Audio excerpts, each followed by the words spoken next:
This is Mickey Joseph talking about Casey and how much more effective the team could be when Casey gets back. Well, Casey's a starter, so you get more offense when Casey's out there because he's a starter. I could tell that Mickey just didn't want to talk after that game. He was like, we lost 34-3. What do you want me to say? They're really good. And by the way, Jim Harbaugh, I think he can get off my lawn.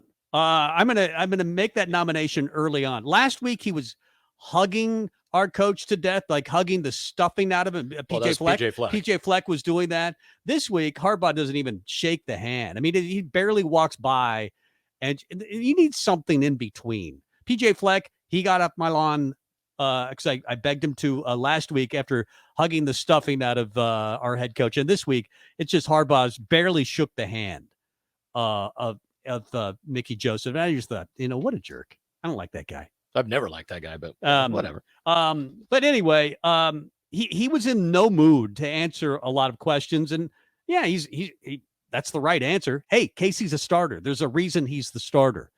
But there's also a concern that Nebraska, for a number of years, has not been able to develop a backup quarterback for one reason or another. Well, part of the reason is the inability of Scott Frost to recruit somebody and tell them they have a fair shot coming in against Adrian Martinez, because, I mean, the starting job was gift wrapped to Adrian for 4 years. So how do you tell a true freshman, you can come in and compete, but you're not going to start? Right. I mean, unless you're Hendon Hooker or CJ Stroud or Quentin Ewers. And even then, with the way Frost handled Martinez, I don't think he would have.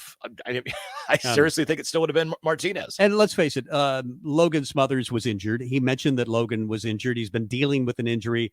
A lot of people wanted Logan to be the starter over Chubba Purdy. I'm not sure either one are very ready to play in this league. Neither one are Casey Thompson, and neither are ready to play at a high level in the Big Ten. Absolutely agree. This is Mickey Joseph talking about the injury of Casey Thompson. Yes, and it's, like you said, it's up to Casey. He still have some nerve damage in his pinky, so we'll see how Casey feels tomorrow. I'm sure if I look at my phone, he's probably already texted me and called me that he's ready to play next week. So we'll take it day by day with Casey. We won't put Casey out there unless he can play at a high level. Well, and that's the key thing. You don't want to put a player out there that is injured that could potentially become injured worse, especially with nerve damage. You're talking potential for permanent, and that's nothing you want to have happen to him.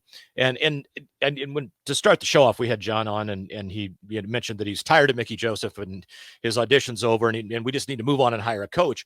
And that's going to happen after the Iowa game. Right. I mean, Mickey Joseph is going to still be the interim head coach for the next 2 weeks, regardless of whether or not Trev Alberts has hired somebody or not. It's not going to get announced. Nothing's going to happen publicly until after the Iowa game. It's not a matter of we're tired of Mickey Joseph, we're going to replace him right now and see if we can't win those. No, not going to happen. I think he's got his guy, or I do too. He's narrowed in on his guy, and we'll do our coaching carousel stock market coaching search a little bit later on. This is Mickey Joseph in the presser talking about Michigan in the trenches. I think it's where Nebraska would love to be at some point. They're really good on the O-line and the defensive line. That's what Big Ten, really good Big Ten teams look like. With the O-line and D-line, they move people and they get pushed back on defense. It's a really good football team. Here he is again, crediting Michigan. Well, like I said, they're good in everything that they do. So it's a really solid football team. Teams that have been on the really good teams, they would have hung in there. I don't know if they would have won, but they would have hung in there. You can hear it in the voice of Mickey Joseph. Like, give me some time to do this. You're not going to give me this time because I haven't won any games or enough games.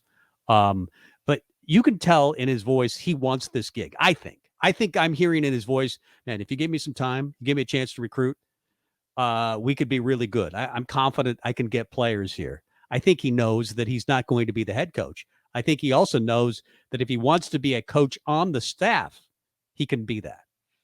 It'll be interesting to see what he decides. Very true, because, the rumors were out there a couple of weeks ago that Arizona State had reached out to inquire his, thoughts on possibly becoming the new head coach to replace Herm Edwards down there. And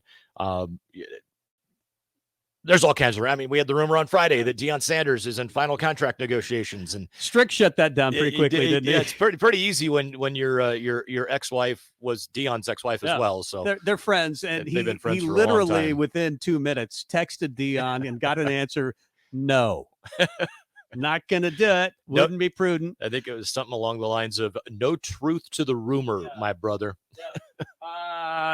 Here's Mickey Joseph saying that a few guys were sick this week in practice. No, I don't think we had some kids down sick, but I don't think Logan was one of them.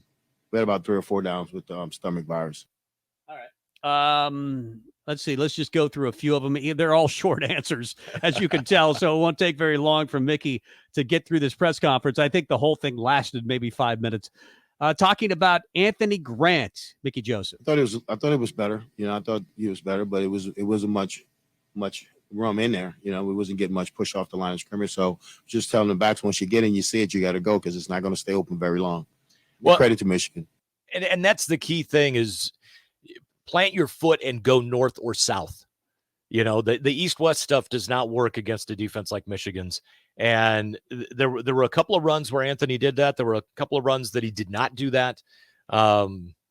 It's one of those that I think it was Cooper Jewett that was in at the end of the game, and he learned that very quickly, I think, on the last play of the game. He could have cut and gone north and gotten 4 or 5 yards, and he tried to go to the east, and instead he lost a yard or two. So Mickey Joseph here saying the team is not going to quit. Well, we got to have some pride. We got Wisconsin and Iowa left, so we got to have some pride, and we got to continue just to come to work tomorrow and try to get a game plan to help us be successful and execute the game plan.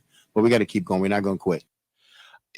Colton Feast, I believe, is the player in the postgame last night that said essentially, this group of people is not going to be together next year. We're not all going to be here, players and coaches. There's going to be some numbers of people that leave, players to other schools and or graduating, and I would envision no more than 3 of this coaching staff are going to be back, regardless of who the new head coach is. I mean, even if they name Mickey the head coach, I don't think there's going to be more than 2 that he would keep. Yeah, I would see. I could see Brian Applewhite, and I could see Bill Bush.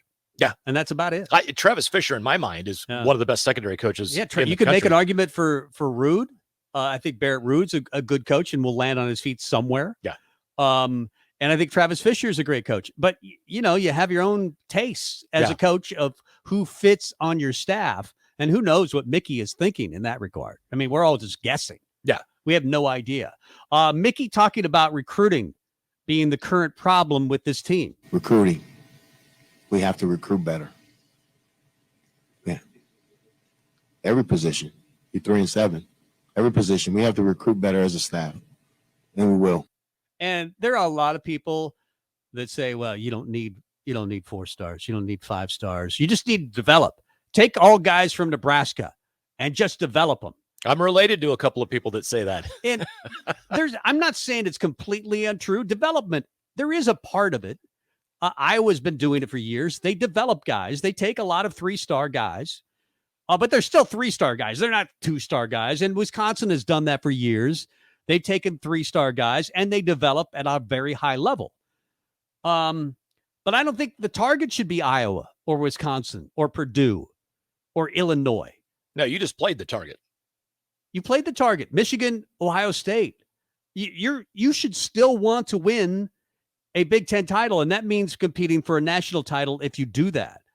And I'm not saying recruit to Ohio State's caliber tomorrow, but certainly recruit the best that you can, get a lot more Trey Palmers, and develop them at the same time. I honestly don't think with name, image, and likeness that Nebraska is that far away. I think that it's very feasible. You've got maybe the best training facility in the country coming in that both men and women at the University of Athletes at the University of Nebraska can share. It's going to be a great developmental building, maybe the last of its kind in college football, I'm told, from Brandon Stein, because all that money is going to NIL in the future. Nebraska started building it, and then NIL came along. Yep. And now you've got that little extra piece to show the neighbors when they come by, and the neighbors being recruiting. that you get the neighbors to stay. So I think Nebraska's still got some built-in advantages. I think development is going to have to be a big key, but also you got to recruit. You got to recruit at the highest level and then develop. Yeah, and that's the thing. And on the development side, our strength and conditioning, I don't care how many times guys throw up in practice. What I care about is whether we are playing Michigan, Georgia Southern, or North Dakota, we can go toe-to-toe with their lines. Mm. And I don't know that, especially the offensive line, we owned anybody this year. Not even North Dakota. But they did get better. They got dramatically better. And I still point to this. I mean, the Georgia State game wasn't a complete embarrassment. Mm-hmm. But compare the tackling against Michigan, a much better team than Georgia State yesterday. Georgia Southern, yeah. Or Georgia Southern, I'm sorry. Compare it to what we've seen recently in the Minnesota game. Mo Ibrahim, 18 yards in the first half. Yeah, and from a defensive standpoint, yeah, there's been tremendous amount of improvement since Eric Schneider's no longer a part of the program. But I'm just talking as a whole, specifically the offensive line. They haven't won the line of scrimmage in any game. No. And that's Zach Duvall's fault. Well, who's the strength and conditioning coach? I think certainly part of it is, part of it's recruiting, part of it's development, part of it is the coaching those guys have gotten, and part of it is the weight room. I think that you can blame, everybody gets a share of the blame, and maybe part of the players. The players have to play better as well. Yeah. Cam Jurgens was a really good player who made it into the NFL. So it's not like they haven't had anybody on the offensive line. I go back, to Tanner and Farmer. The Farmer was a good player, and they had some really good players in year number 1 under Frost along the offensive line. But you're right, they haven't gotten enough of them, and they haven't developed enough Cam Jurgens. They haven't recruited them and developed them. Nope. Yeah, Gerald Foster on that first Foster year. and Farmer, yeah. Those guys were really good, and that was the last time you had an 1,000-yard rusher, and I think Grant's going to get there. He's still close. I think he'll get there in the final 2 games. Hopefully. With a bad offensive line. Yeah. So that's saying something, that he's going to do it with a bad offensive line. But you're right. The offensive line, Nebraska's got it. If you want to win in this league, you have to win in the trenches. Yeah. Or at least be as good as the Minnesotas, the Illinois, the Wisconsins in this league, up to par with them. And Nebraska's not close in the trenches to win the West. I want to start there.